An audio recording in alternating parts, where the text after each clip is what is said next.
Hey, good morning. Welcome to the Rusted Compass. I'm your host, Will Finch, and today we got a lot of things to talk about. Um, it's been kind of a crazy, hectic week with moving and getting everything down here and trying to find a spot and just getting everything going, a little bit of a stressful thing. But one thing I've encountered is a lot of self-talk, a lot of people that aren't so kind. Uh, and I mean, like, people like just like having outbursts and things like that.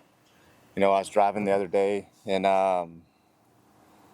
didn't cut anybody off. I'm pretty positive of that, but the dude was doing probably 25 over the speed limit, and then decided to pull up next to me and start cussing me out because he had to slow down. And in that moment, I was like, "Excuse me." Uh, the internal part of me wanted to say, "Yeah, let's pull over, buddy. Let's talk about this." And that would have not been good for any one of us. But I'm glad we didn't do that. But I was like, dude, look at yourself. Like, you're flipping out over nothing. Calm down. And we went about our day. But I was also in the midst of my own little internal crisis, like trying to figure out where I was living, how I was going to get some money to pay for the place. Um, just all kinds of things. I was having a bad day that day too. And then of course that that person just decided to try to make it worse, and I chose not to engage in that. So yeah, that's pretty interesting. Yeah, just interesting. But today we're going to talk about how to kind of deal with stuff like that. Reacting versus responding. Uh, it's funny that topic kind of comes up because it was a topic at my sheepdog course that I went to that just ironically just makes sense at the moment. So, so might as well talk about it. But yeah, just a quick update though, before we dive too deep into that. Uh, my bad for not getting this out yesterday. I had an ocular migraine. If you don't know what that is, it's it's a migraine, but I get like my vision. It's like I'm looking through a kaleidoscope. So it makes it really hard to do things. And I mean, it's cool because I get to see like a kaleidoscope all day, but it makes it really inconvenient for doing anything. So I laid down, took a day off, rested, trying to get that figured out. Woke up this morning dehydrated with a headache. Went and got a coffee. Um, getting everything going, trying to play catch up. That it's pretty stressful. So that's going to be another talking point at this episode is stress management. Dealing with things in a good coping way. Um, Oftentimes we don't necessarily have the best coping mechanisms, but you can also change that. So with dealing with stress, you guys already know me. I like going to the gym. I like going on walks. I like to go listen to music, just chill out, get away from whatever I'm doing, whatever's stressing me out, and dealing with that kind of thing. So that's one thing that I do. Um, and we'll walk you guys through that and talk it. We'll talk about it. So, but yeah, other than that, we're going to talk about that internal voice in your head as being the biggest critic of whatever you're doing. And where that kind of derives from, and maybe ways to kind of deal with that. Different ways to deal with that. Oh, some corgis. So I've actually found a nice place here in a nice quiet RV place that is so kind to let me stay here for a little bit. So it's been pretty good for me. Really good price, really quiet, which is funny because I'm not the quietest person. So maybe it's a good balance. It helps me maintain that quietness. So yeah, so let's talk about that voice in our head. That one that likes to tell us that we're not the greatest, you can't do that, or maybe yours tells you, yeah, you go for it, or do this, or do that, or whatever. Let's talk about how to deal with that and how to manage that, right? Because I don't think any of us are not going to get rid of that thing, but it can be managed in a way that could be a very positive thing. You you look at it as a critic, or, I'm an artist of all kinds of things. I just like to create things. So we all get that perfectionism mentality where we need to have it perfect before it gets put out to the world. Well, sometimes it doesn't need to be perfect. Maybe it is perfect already and it's light, and it just needs to be shown. Uh, a lot of things is, kind of in that authentic realm of what to kind of expect, or, molding into an environment or whatever the case may be, right? But as long as you can maintain well, as long as you can maintain and understand your true authentic self, you won't have to deal with that internal voice as much, at least in my experience. Because when you're doing your own thing and you're being authentic, and you care, but you don't care what other people think, if that makes sense, um, and you're just being your true self, then that internal voice goes away. Because oftentimes that internal voice comes from grooming from your childhood, or outside voices like friends, your friend circles, your friend groups, whatever you want to call them. Like, all their opinions and stuff come inside your head and start to confuse you, and it usually happens to those that have, at least in my experience, they lack confidence in their own decision making. um, I personally have been a really good decision maker, but lacked the confidence, and always reached out to somebody else to help me make that decision, because it's not that I was afraid to choose the wrong one. It's just I just confused myself and didn't quite understand which was the right one. I don't know. It's kind of hard to understand, but it's just one of those things. You just got to find that internal voice and figure out where that root comes from, and then dig it up like a plant. You know, you can reroute, re-navigate, redo anything. Nothing's ever set in stone. I'm not saying it's gonna be easy, but we got a nice little plane over us, flying probably about 2,000 feet. I don't know. It might be less, but anyway, the but you can absolutely find where those seeds were planted, and tear the roots up. You don't have to have that self doubt. Um, you know, I had to find mine uh, through a very lonely path, um, and that's what it is. It's a very secluded path. I didn't have a lot of support right by my side. I'm sure I had a lot of support somewhere. I just couldn't see it, or maybe I still don't see it. But I've had to go down this road on my own path to figure that out, and figure out where those seeds come from, and just get rid of them. Because at the end of the day, if you're okay with it, then it doesn't matter what anyone else thinks. To be honest, it just doesn't. Uh, sure, you gotta look at things from, like, sometimes a business aspect, if that's the route you go with it. You gotta, I don't want to say people please, but you do have to cater a little bit to what others might need or want. But that's if you're doing custom products type stuff. I do a lot of my own product stuff, and I just create whatever I want. You like it, you don't buy it. You want to criticize it, go for it. Thank you. I love the comments, type stuff. So it's like, by all means, just, you got to find that internal root, and see where that actually coming from before you can actually try to manage it. That's my best advice to that. Um, because sometimes, man, you can turn that. Okay, so one thing is, I took that voice that says no, I can't do it, and I kind of played a game with it, right? It's kind of weird if you think about it, but maybe it's not. Um, I basically, it would tell me I couldn't, and I would use that as fire or gasoline to put on my fire of things I can do. Like, well, you can't do this, and I just keep going forward. I keep going forward, and I use that. to push me forward. And I know that not everybody can do that. Well, everybody can do that. Not everybody chooses to do that, I should say.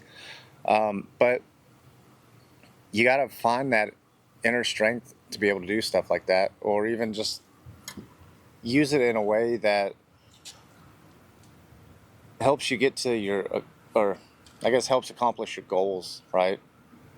So don't let it sit, try not to let it burden you or weigh you down, because that will drag you down ultimately. And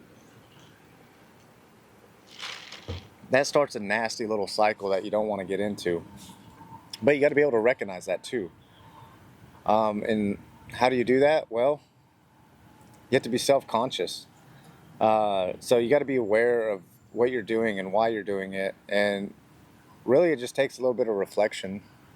Uh, you can sit here for 5-10 minutes a day, in the morning and or in the evening, whichever works best for you. You got to figure out kind of where your brain operates the best at and utilize that timeline for the greatest work to get the most important stuff done.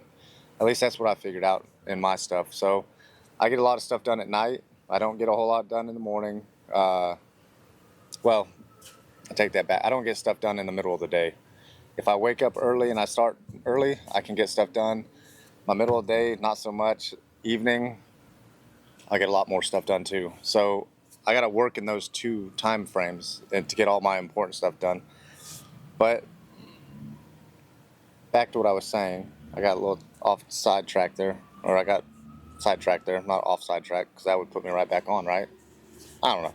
Anyway, what you got to do is become self-conscious. So figure out what makes you tick. What gets you pushed forward. And use that to your advantage. It's okay if people disagree or don't like you or whatever the case, because that's always going to be the case. Use that to push you forward and not drag you down. Don't let that intruding thought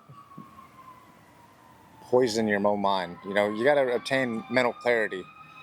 And, I oftentimes do that when I'm getting stressed about something. I have a lot of issues with my computer and all this other stuff, which is kind of funny because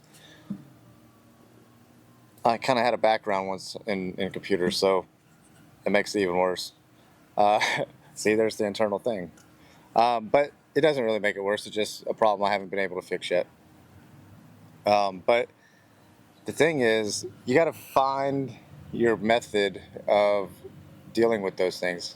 And, what I've found a lot of times is get outside, go on a walk, go to the gym, go do one of your hobbies for a little bit, right? It doesn't have to be those things. Those are just my things. A lot of times, I don't have it now because my living situation, but my motorcycle, which I miss dearly, and that's my number one coping mechanism for anything, is I just go on a ride. It clears my mind 100%. That's my rock, my one thing in life I just absolutely love. And eventually I'm going to get to the point where I can have a solid foundation and I can just bounce out on the motorcycle and I'll be out for like a month or two just on the motorcycle. That's the goal. And making these in different locations and areas and stuff like that. So it'd be fun and sharing my wisdom with everyone, because my life lessons have taught me a lot of things and I'm more than willing to share it with everybody. So, and maybe it'll help somebody, because I am a veteran also. So I deal with all the veteran stuff that most of the veterans all deal with as well. So I've had to figure out a way to live with all that stuff, because you're not going to get rid of it. It's part of you now, and that's okay. But it doesn't have to be a bad part of you. It just has to be a part. And you got to identify those things, whether, you were in a tragic incident or just dealing with shitty people, narcissists. I've dealt with narcissists. Man, it's just been bad. Like, yeah, we'll get into that in a different, maybe next week we'll talk about that. But this week we're going to talk about dealing with the stress and stuff, because that's pretty heavy on my mind right now. And I think I've been dealing with distress pretty well, especially not knowing what's next exactly. I just keep building. I haven't had time to, well, I haven't made time to sit down and balance it all out and get all that good stuff figured out. I just keep moving forward, and I have faith in what I'm doing, and it will get me to where I need. But I just got to figure out and balance that in a little way. But my next thing is dealing with those people, right? Um, in reacting versus or responding versus reacting. Basically, I want to touch on that because reacting is going to be more of your subconscious that you've already been trained to do, and you may not know you've been trained to do it. You know, you lash out or you do this or that, or you got to figure that out, why you're doing that. Because if you don't know that, then you're not going to be able to stop, pause, and respond. Um, somebody may be yelling at you, and me, my natural instinct is to lash back. In some instances, that might be uh, a necessary thing, but I've also been in scenarios like I was just telling you about narcissist stuff that people intentionally provoke that sometimes, and you got to be able to identify a lot of that stuff. So it gets a whole lot deeper, but at the same time, it doesn't. But you got to take a second, pause, and relax before you respond. Don't react because maybe they're just doing it intentionally or trying to provoke you to get into their games or whatever the case may be, right? And oftentimes, if you can just pause, even stay silent, who cares? You know, you don't say anything, they got nothing to react about, and it probably have more of a adverse effect on them, to be honest. I know I've been silent treatment a lot before, and that bothered me when I guess communication would have been nice, but at the same time, I wasn't accepting the communication that they were having. So I guess, it's just figuring all that stuff out. But, we all deal with people that say, you're walking down the street and they bump into you and say, watch out, or whatever. That's their bad day, man. Don't let that into your own mind and, let that bother you. Just say, hey, my bad. Whether it's your bad or not, doesn't matter. Just let it go, you know, because if you keep carrying that throughout the day, it's just going to keep weighing on you. And the next thing's going to happen, it's going to weigh on you. And then at the end of the day, you're just going to break until, something bad happens. Oftentimes, that could be just a bad decision, a bad choice, whatever the case is, however you want to mask it, really. But yeah, I mean, that's basically, you gotta figure these things out. Um, and I'd really like to hear how you guys deal with some of this stuff, because not only does that help you speak it, that also helps me kind of, I don't want to say compare it, but maybe add it to my toolbox if it's something different, because I think I do pretty well. I'm pretty calm in today's age, I guess, whatever that means. But I've become very calm, very quiet, not because I'm shy or any of that other stuff. It's just, I'm just observing, mostly just kind of, not necessarily absorbing, but just kind of observing um, the scenario before I even make a response or a reaction, whatever the case. Sometimes I just let a lot of things be. Sometimes I let things be that shouldn't be. And that's another thing that you need to find, that you have to have that boundary.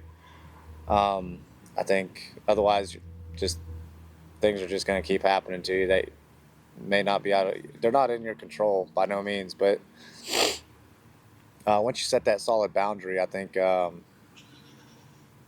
whatever that boundary may be, whenever you set it, you got to stick to it. And you just got to accept the fact that you're going to probably lose some people when you do that, especially when you set healthy boundaries in toxic situations. You got to be able to let friends go. You got to let people leave, come and leave as they please, But at the same time, set the boundary and adhere to it, it's going to probably, it seems like the more I put all this stuff to work in my own life, the smaller my circle gets, but the more solid it is. Um, so that's always a good thing, and we'll just see where it all goes. But you just gotta have faith, whether you believe in a higher power or not. But you could just be a spiritual person, which that's okay too. But or just not it, I guess. You could just also not be a religious person whatsoever either, and that's okay. I'm not really. I wouldn't say I'm necessarily a religious person, but I am. I do believe in a higher power and God and all that good stuff. I personally would think it'd be silly if I didn't, because I had plenty of things in life to show me otherwise. That there is something greater out there. But yeah, I just want to talk to you guys on some of those points, and I don't know if any of that really made sense, because sometimes I just feel like I'm talking in circles. But to give you my perspective on things, like you got to realize, like, some of the encounters you have in life are 100% somebody else's dealings. Um, if you're in a good mood, stay in the good mood. It's your choice. Just because somebody else encounters you and they're not in a good mood, or they try to interact or disrupt or whatever the case, you gotta stay grounded and balanced. And I think that's the main point of today is finding your grounding and your balance, and maintaining that at all costs. Um, so, yeah, I just want to leave that with you guys, and hope everyone has a great week. And a lot of good things are coming forward. I got some products coming out here soon. If you guys don't know, but it's coming. First of the year, I'll broadcast a lot of it, and I'll show you guys what I've been working on. So um, we're getting there. And then also, I've been doing a lot of photography. Pretty cool. Orlando's great. A lot of cool things. Super clean city also. That's one thing I noticed too. Really clean. It's amazing, really. Love it. Um, for being a big city, super clean. You don't really get that in a lot of big cities. So that's pretty interesting. That kudos to Orlando. You guys have done a great job doing that. But yeah, just trying to get my photography, my videography, and maybe some graphic design stuff going, along with my audio stuff. I just did my first DJ gig here in Orlando. I think it went okay. Um, you can tell the last song, which I was going back and forth between my computer and my thumb drive, so it probably got confused and froze. So, but it was the last song right at 11, so it didn't really bother me too bad. It was just still internally embarrassing. That goes back to that internal voice. I don't think anybody else really noticed, because at that exact moment, the venue, did the old classic club thing and turned on the lights. So I was like, okay, well, I guess that wasn't so bad. So, but anyway, I just want to leave all that with you guys, and yeah, find your grounding and your balance, and maintain it. You know, I did hear one time, I think it was a Joe Rogan podcast actually. Um, I'd rather be a warrior in a garden than a gardener at war. And I don't know why, but that, as a veteran, really resonated with me. And I know it does with a lot of you guys if you've never heard that before. But, you know, I'd rather be living in peace, but stay ready as the warrior. Because we all do know that, as veterans anyway, we've been trained extensively, whether you think you were or not. It doesn't matter what job you had. You were trained extensively um, in some psychological things that you don't realize it. But it's always there. Those skills, yeah, some of them diminish, like your accuracy and all that, and shooting and stuff like that. But all your reaction type stuff, you were trained to react a certain way, and you will react that way. But in civilian life, you don't need to react that way. So you got to find that guard and you stay in that peace. But when chaos does hit the fan, and sometimes it does, you need to be able to rechannel um, that that knowledge and stuff. So I really like that. Be a warrior in a garden and not a gardener at war. So you're already equipped with the skills. You just got to learn how to balance them and maintain some grounding. So, and yeah, if you guys need help with that, man, reach out. I love talking to people. So I'll share my wisdom, of course. So I want to leave you guys with that. Grounding and balance. Love you guys. See you guys soon. Thanks again for watching my show. And I'm Will. And welcome to the Rustic Compass.